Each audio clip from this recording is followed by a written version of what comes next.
Hi everyone, welcome back. How are you all? I hope all are doing well. Become semester 1, it's chapter number 2 and question number 1. In last lecture we have completed chapter number 1. Now we go for chapter number 2. Okay. So the name of unit number 2 is Consumer's Equilibrium. Consumer equilibrium. What is consumer and what is equilibrium? Consumer એટલે થાય છે વપરાશકર્તા. કન્ઝ્યુમર્સનો મતલબ થાય છે વપરાશકર્તા and equilibrium એનો મતલબ થાય છે સમતુલા. Most of too many student get confuse in the word consumers. Consumers શબ્દની અંદર ઘણા બધા લોકો કન્ફ્યુઝ થઈ જાય છે. કન્ઝ્યુમરને લોકો શું કહે છે? ખરીદનાર. બટ કન્ઝ્યુમર્સ આર નોટ ખરીદનાર. કન્ઝ્યુમર લોકો એ ખરીદનાર હોતા નથી. કન્ઝ્યુમરનો મતલબ થાય છે વપરાશકર્તા. કસ્ટમર્સ જેને આપણે કહીએ છીએ એ કસ્ટમર્સ લોકોને શું કહેવાય છે? ખરીદનાર. અને કન્ઝ્યુમર એટલે કે વાપરનાર. એન્ડ ઇક્વિલિબ્રિયમનો મતલબ થાય છે સમતુલા. અહીંયા તમને એક બેલેન્સ જોવા મળે છે. તો અહીંયા આપણને કીધું છે કન્ઝ્યુમર્સ ઇક્વિલિબ્રિયમ. એટલે કન્ઝ્યુમર્સ ઇક્વિલિબ્રિયમની અંદર જોવામાં આવે છે કે જ્યારે ગ્રાહક કોઈ પણ વસ્તુને માર્કેટમાં પરચેસ કરે છે એના માટે જેટલા રૂપિયા ખર્ચે છે એના બદલામાં એ શું ડિમાન્ડ કરે છે કે એને એટલું સેટિસ્ફેક્શન મળવું જોઈએ. સપોઝ 100 રૂપિયાની વસ્તુ કોઈ માર્કેટમાં પરચેસ કરે છે તો એના બદલામાં એને 100 રૂપિયાનું વળતર પણ મળવું જોઈએ. ત્યારે કન્ઝ્યુમર્સ ઇક્વિલિબ્રિયમ છે તેમ થયું આપણે કહી શકીએ છીએ. ઓકે. સો ક્વેશ્ચન નંબર 1 આપણને આપેલો છે. Explain the meaning and the concept of consumers equilibrium with the help of its assumption. એટલે કે ગ્રાહકની સમતુલાનો ખ્યાલ સમજાવો અને તેના અઝમ્પશન્સ વિશે ચર્ચા કરો. So first of all in introduction portion, consumer purchases different commodities. ગ્રાહક શું કરે છે? જુદી જુદી વસ્તુઓ પરચેસ કરે છે. But his income is limited. પણ જે ગ્રાહક છે એની આવક કેવી છે? લિમિટેડ છે. Hence he purchases necessary different commodities from which he gets the satisfaction, creates equilibrium in purchase. તો એવા સમયે ગ્રાહક શું કરે છે? એવી વસ્તુઓને પરચેસ કરવાનું પસંદ કરે છે કે જેનામાંથી તેને મહત્તમ સંતોષ પ્રાપ્ત થાય અને એની સમતુલા એ મેળવી શકે. For this consumer do planning of purchase in context of income and preference. ને એના માટે જે વપરાશ કરનાર લોકો છે તે શું કરે છે? પ્લાનિંગ કરે છે કે એમની આવક કેટલી છે અને એ પસંદગી કઈ વસ્તુની કરવાની છે. Okay. For this the concept of consumer equilibrium is more important. અને એટલા જ માટે આ જે કન્ઝ્યુમર ઇક્વિલિબ્રિયમનો કોન્સેપ્ટ છે એ ખૂબ જ મહત્ત્વનો છે. Meaning of consumers equilibrium. ગ્રાહક સમતુલાનો અહીંયા આપણને શું આપેલો છે? મિનિંગ આપેલો છે. Consumers equilibrium is the planning of purchase in which the consumer try to buy get maximum satisfaction in the given situation. એટલે કે કોઈ પણ સંજોગો વસાત ગ્રાહક શું કરે છે? એવા વસ્તુઓની પસંદગી કરે છે, પરચેસ કરે છે કે જેનામાંથી તેને શું મળે? મેક્ઝિમમ સેટિસ્ફેક્શન પ્રાપ્ત થાય.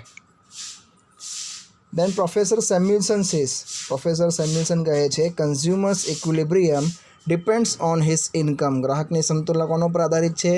તેની આવક ઉપર આધારિત છે. સ્ટાન્ડર્ડ ઓફ પ્રેફરન્સ એના પસંદગીના ધોરણો ઉપર આધારિત છે. And the price of the commodity અને સાથે સાથે બજારની અંદર તે વસ્તુની કિંમત ઉપર આધારિત છે. In short consumers equilibrium is based on 2 lines. ટૂંકમાં કહીએ તો ગ્રાહકની જે સમતુલા છે તે 2 જુદી જુદી લાઇન ઉપર આધારિત છે. એમાં નંબર 1 છે ઇનડિફરન્સ કર્વ એટલે કે અસામાન્ય તફાવતની રેખા. એ નંબર 2 છે budget line or price line. When consumer planning for purchase in context of 2 commodities, then the combination at which budget line and indifference curve touches instead of intercept, then the consumer gets equilibrium. એટલે અહીંયા આપણને clearly કહેવામાં આવેલું છે કે જ્યારે consumer શું કરે છે? પ્લાનિંગ કરે છે કોઈ પણ વસ્તુ ખરીદવાની. એની અંદર જો 2 કમોડિટીઝ આપેલી હોય તો એવા સમયે શું કરે છે, જુદા જુદા કોમ્બિનેશન્સ બનાવે છે, કઈ વસ્તુ વધારે લેવાની, કઈ વસ્તુ ઓછી લેવાની. અને એવા સમયે બજેટ લાઇન અને ઇનડિફરન્સ કર્વ જે જગ્યાએ ટચ થતા હોય, અહીંયા તમને ખાસ કીધું છે ટચીસ ઇન્સ્ટેડ ઓફ ઇન્ટરસેપ્ટ, એટલે કે એકબીજાને છેદવા ન જોઈએ પણ એકબીજાને જ્યાં ટચ થતા હોય ત્યાં.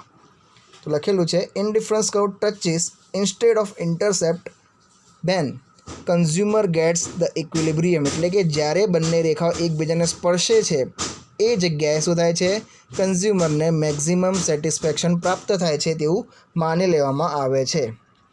In this situation consumer gets maximum satisfaction and he also tries to maintain this situation. એ સમયે એને મેક્સિમમ સેટિસ્ફેક્શન પણ મળે છે અને એ તે ઈચ્છે છે કે તે એ સિચ્યુએશનને લાંબા સમય સુધી મેન્ટેન કરીને રાખી શકે. And this option becomes optimum for him, અને આ જે સિચ્યુએશન છે, જે આ ઓપ્શન છે એના માટે મહત્ત્વનો છે એમ આપણે કહી શકીએ છીએ. સો અહીંયા આપણને આપેલા છે અઝમ્પશન્સ. The અઝમ્પશન્સ R given. So number 1 is rational behaviour. આપણને ખબર છે કે રેશનલ બિહેવિયર એટલે શું થાય, તર્કબદ્ધનું વર્તન. ઇટ ઇઝ અઝ્યુમ દેટ, એવું માની લેવામાં આવેલું છે that the behaviour of a consumer is rational, એટલે કે જે ગ્રાહક છે તેનું વર્તન કેવું છે, તર્કબદ્ધનું છે. એન્ડ ઇન્ટેલિજન્ટ, અને સાથે સાથે કેવો છે, ગ્રાહક હોશિયાર પણ છે. He tries to get that unit from which he gets the maximum satisfaction, અને ગ્રાહક હંમેશા એવો પ્રયત્ન કરે છે કે જેનામાંથી તેને વધારે પડતો સંતોષ મળે છે તે યુનિટ તે પ્રાપ્ત કરી શકે. ઓકે. દેન નેક્સ્ટ છે ઇન્કમ, એટલે કે આવક. The income of a consumer presented in the exact figure and it is assumed to be constant, એટલે કે જે ગ્રાહકની આવક છે, જે આપણને એક્ઝેક્ટ અમાઉન્ટ આપેલી છે તે કેવી માની લેવામાં આવેલી છે, કોન્સ્ટન્ટ માની લેવામાં આવેલી છે. કોન્સ્ટન્ટ એટલે કે જેટલી છે એટલી જ માની લેવામાં આવેલી છે અને લાંબા સમય સુધી એટલી જ રહેવાની છે તેવું માની લેવામાં આવેલું છે. ઇફ ઇટ ચેન્જીસ, જો તેમાં કોઈ જાતના ચેન્જીસ થાય છે, there would be change in the position of budget line, તો આપણને બજેટ લાઇનના પોઝિશનમાં પણ ચેન્જ થતો જોવા મળે છે. And equilibrium can't B non, અને એવા સમયે આપણને સમતુલા પ્રાપ્ત થતી નથી. ઓકે. દેન નેક્સ્ટ આપેલું છે આપણને પરચેઝ ઓફ બોથ કમોડિટીઝ, એટલે કે બે જે જુદી જુદી કમોડિટીઝ તમે જોઈ છે એ તમે બંને શું કરવા માગો છો, પરચેસ કરવા માગો છો. It is assumed that the consumer wants to buy both the commodities, એવું માની લેવામાં આવેલું છે કે જે ગ્રાહક છે તેને બંને વસ્તુઓ લેવી જરૂરી છે, બંને વસ્તુઓ વગર એ ચલાવી શકતો નથી. Then next the price of both fix, એટલે કે જે બે જુદી જુદી વસ્તુઓ છે, જુદી જુદી કમોડિટીઝ છે, એમની પ્રાઇસ પણ કેવી છે, ફિક્સ છે. It is assumed that while the consumer is buying these commodities their prices are fixed, એવું માની લેવામાં આવેલું છે કે જ્યારે માર્કેટમાં એ કોઈપણ જાતની વસ્તુ પરચેસ કરવા જાય છે ત્યારે જે તે કમોડિટીઝની પ્રાઇસ કેવી છે, ફિક્સ છે એવું માની લેવામાં આવેલું છે. Then next is homogeneous and indivisible unit, એટલે કે એક સરખા અને જેને વિભાજિત ન કરી શકાય તેવા units. It is assumed that unit purchased by the consumer are homogeneous, એવું માની લેવામાં આવેલું છે કે જે ગ્રાહક વસ્તુઓ પરચેસ કરે છે તે દર વખતે કેવા રહે છે, એક સરખા રહે છે અને તેને આપણે વિભાજિત કરી શકતા નથી. પણ આપણને એ પણ ખબર છે કે જે કન્ઝ્યુમર લોકો છે એમની જે પ્રેફરન્સ છે એમાં પણ શું થાય છે, ચેન્જીસ થતો જોવા મળે છે. હોમોજીનિયસ આપણને લાંબો સમય સુધી જોવા મળતું નથી.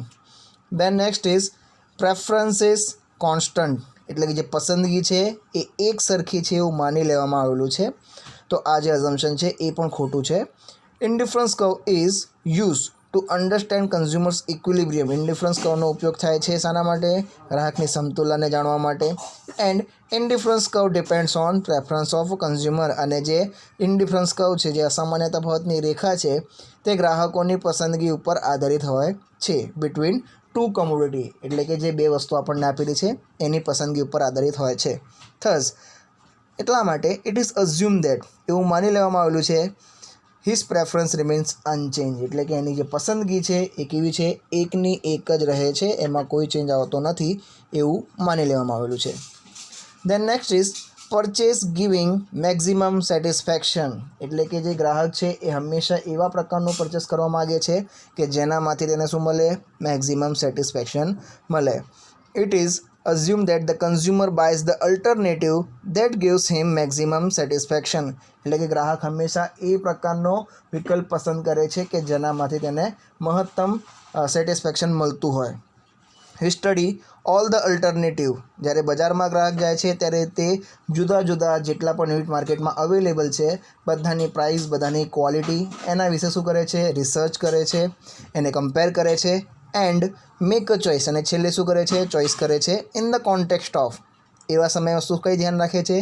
ઓફિસ ઇન્કમ, એની આવક, પ્રાઇસ ઓફ અ કમોડિટી, એ વસ્તુની કિંમત, and within the limit of his budget line, અને એ વસ્તુ એના બજેટના લાઇનની અંદર આવે છે કે નહીં. આ જુદી જુદી 3 વસ્તુ એ ચેક કરે છે અને પછી વસ્તુને પરચેસ કરવા માટેનો પ્રયત્ન કરે છે.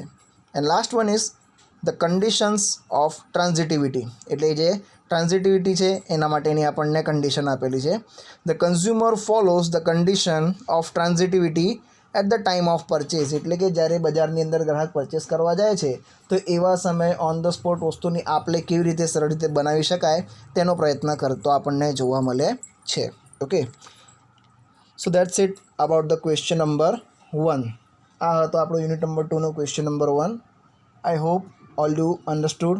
Steel if you have any kind of doubt or any kind of query, જો તમને કોઈ પણ જાતનો ડાઉટ હોય કે ક્વેરી હોય તો યુ કેન કમેન્ટ બિલો. તમે આના નીચે કમેન્ટ કરી શકો છો. Or you can also email me or WhatsApp me. તમે ઈમેલ દ્વારા અને વોટ્સએપ દ્વારા પણ મને કનેક્ટ કરી શકો છો. Okay, so for any kind of doubts or any kind of queries you can mail me. તમે મેલ કરી શકો છો on sankalplearn@gmail.com and you can also WhatsApp me on 8780505433. મળીએ in the next lecture with the new question. Till then study hard, read hard. Bye bye, take care.